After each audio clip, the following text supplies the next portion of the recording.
ప్రభునందు ప్రియమైనటువంటి శుభవార్త ప్రేక్షకులు మీ అందరికీ ప్రభు నామమున వందనాలు తెలియజేస్తున్నాను. ప్రభు అయిన యేసుక్రీస్తుకు స్తోత్రములు తెలియజేస్తున్నాను. మరొకసారి మిమ్మల్ని కలుసుకోవడానికి దేవుడిచ్చిన కృపను బట్టి వందనాలు. మీ నుండి ఫోన్ కాల్స్ వింటున్నాం, అందును బట్టి కూడా దేవునికి మహిమను తెలియజేస్తున్నాను. మీ కొరకు నమ్మకంగా మేము ప్రార్థన చేస్తున్నాం. ముఖ్యంగా ప్రార్థనా గోపురంలో ప్రార్థనా యోధులు వీరులు మీ కొరకు భారంగా ప్రార్థన చేస్తున్నారు. త్వరలో దేవుడు సమాధానాలు ఇచ్చి మీరు నడిపిస్తున్నారని నమ్ముతున్నాను.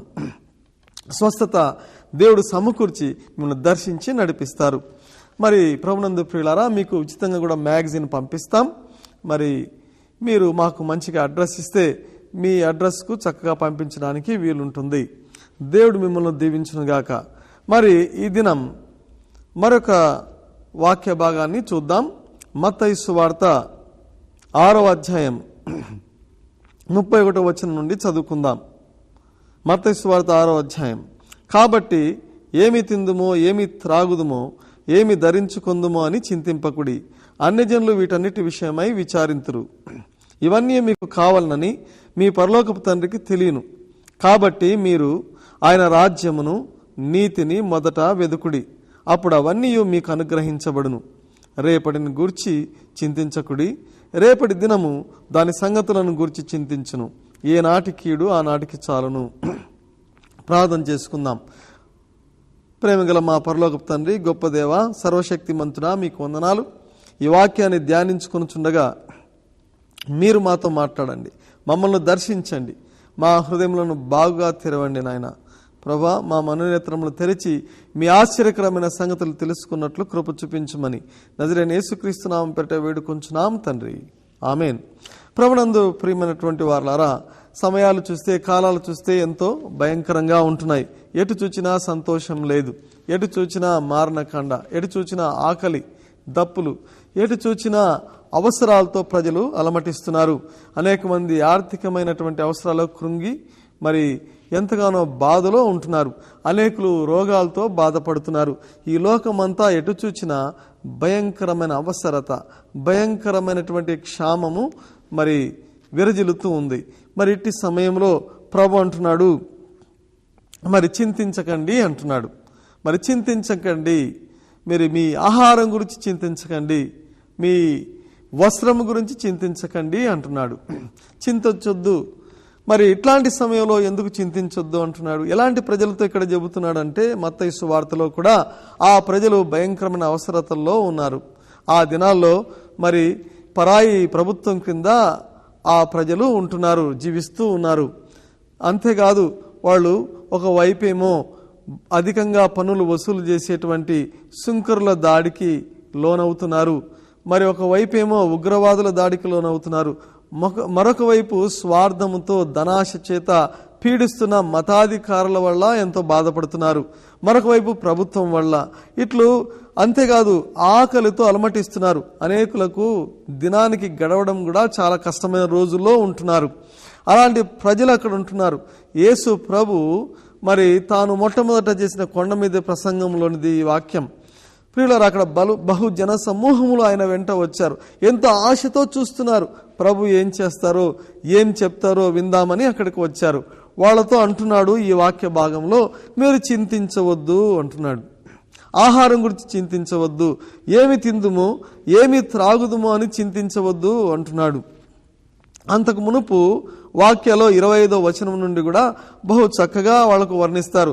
ఎందుకు చింతించవద్దు అంటున్నాడు అని అంటే, ఆయన మీ పరలోకపు తండ్రికి ఇవన్నీ తెలియను. 32వ వచనంలో అంటాడు, ఇవి మీకు కావాలని మీ పరలోకపు తండ్రికి తెలియను. అంతేకాదు, కొన్ని చక్కటి ఉదాహరణలు ప్రజలకు డిస్క్రైబ్ చేస్తున్నాడు, వర్ణిస్తున్నారు. ఏమనంటే, మరి ఆకాశ పక్షులను చూడండి, ఆకాశ పక్షులు విత్తవు, అవి కోయవు, మరి పరలోకపు తండ్రి వాటిని పోషించుచూ ఉన్నాడు, మీరు వాటికంటే మరి శ్రేష్ఠులు కారా అని అడుగుతున్నారు. అంతేకాదు ప్రభునందు ప్రియులారా, మరి ఏమి ధరించుకుందుమో దాని గురించి కూడా చింతించవద్దు అంటున్నాడు. అంతేకాదు, ప్రభు అడవి పువ్వులను మనకు ఒక ఉదాహరణగా చూపిస్తున్నాడు. అడవి పువ్వుల అందాన్ని మన ముందుకు తీసుకొస్తున్నాడు. అడవి పువ్వుల అందమట సొలొమోను మరి సహితము వాటిలో ఒకదాని వలె కూడా అలంకరింపబడలేదు అని యేసు ప్రభు స్వయంగా చెబుతున్నాడు. అంత వైభవం, అంత అందము అడవి పువ్వులకిచ్చిన దేవుడు మీకెందుకు వస్త్రములు ధరింపచేయడు అంటున్నారు. చాలా సింపుల్గా ప్రభు చెబుతున్నాడు. మరి మరొక విధంగా ప్రభు అంటున్నారు ఇక్కడ, మీ ప్రాణము కంటే మీ యొక్క వస్త్రముల కంటే మీ దేహము శ్రేష్టమైంది కాదా అంటున్నాడు. అంతేకాదు, మీ ఆహారము కంటే మీ ప్రాణం శ్రేష్టమైంది కాదా అంటున్నాడు. ఒక రకంగా నేను మీకు ప్రాణం ఇచ్చాను, ఒక రకంగా ఏమంటున్నాడంటే నేను మీకు దేహం ఇచ్చాను. ప్రాణము దేహము ఇచ్చిన నేను మరి ఆ ప్రాణానికి ఆ దేహానికి ఏం అవసరం అది తీర్చలేనా అని ప్రభు ఒక రకంగా వాళ్ళకు తెలియజేస్తున్నాడు. ప్రభునందు ప్రియులారా, మీరును అట్టి అవసరంలో ఉండవచ్చును. మరి ఈ దినాల్లో కూడా అట్లాంటి అవసరతలో అనేక ప్రజలు మరి ఎంతో బాధలో ఉంటున్నారు. అనేకులకు ఆహారం కరువుగా ఉంటుంది. ముఖ్యంగా థర్డ్ వరల్డ్ కంట్రీస్ అయిన మన దేశం లాంటి మరి ప్రజలలో అనేక మంది ఆహారం లేని సమస్యలో బాధపడుతున్నారు. మరి రేపు ఎట్లో తెలియని స్థితి, రేపు ఏమి తింటామో తెలియని స్థితి, ఆర్థికంగా కూడా ఎంతో భయంకరమైనటువంటి బాధకు గురవుతున్న ప్రజలు ఉంటున్నారు. మరి అనేక మంది అప్పుల్లో బాధపడుతున్నారు. చాలా మంది మరి ఆత్మహత్యలు కూడా చేసుకుంటున్నారు. కొంతమంది రోగాల్లో బాధపడుతున్నారు. స్వస్థత లేక, మరి రోగాలకు సరైన మందులు లేక, సరైన డాక్టర్లకు చూపించుకోలేక మరి కన్నీటి లోయలో వారు నడుస్తున్నారు. ఆ కుటుంబం అంతా ఎంతో బాధలో మునిగి ఉంటున్నారు. మరి ఇట్లాంటి సమస్యల్లో కృంగిపోయిన వాళ్ళతో ప్రభు ఏమంటున్నాడంటే చింతించవద్దు అంటున్నాడు. చింతించవద్దు, ఏడవద్దు, కృంగిపోవద్దు. ఎందుకంటే ఇవన్నీ మీకు అవసరమని మీ పరలోకపు తండ్రికి తెలియను అని చెబుతున్నాడు. అంతేకాదు, అన్య జనులు ఇట్లు చింతిస్తారు. అంటే అన్య జనులు అంటే దేవుని ఎరగని ప్రజలు, నన్ను ఎరగని జనులు ఈ విధంగా చింతిస్తారు. వీటి కొరకే వాళ్ళు ఆలోచిస్తారు. వాళ్ళ జీవితం అంతా వీటి కొరకే ఉంటుంది. కాబట్టి మరి ప్రభునందు ప్రియులారా, మీరు ఇట్లా ఆలోచిస్తున్నారా? ఇది నిజమే, ఎంతో బాధకరమైన విషయమే. ఈ అవసరతలు మరి ఎంతో భయంకరమైనవి. ఈ అవసరాలు తీర్చబడకపోతే మనం ఎంతో బాధకు గురవుతాం. ఇది నిజమే. ఇట్లాంటి అవసరతలో నీవు ఉన్నావా? ఇలా కృంగిపోతూ ఉన్నావా? మరి అయితే నీతో ప్రభు అంటున్నాడు, ఇవన్నీ నీకు అవసరమని నాకు తెలియను అంటున్నాడు.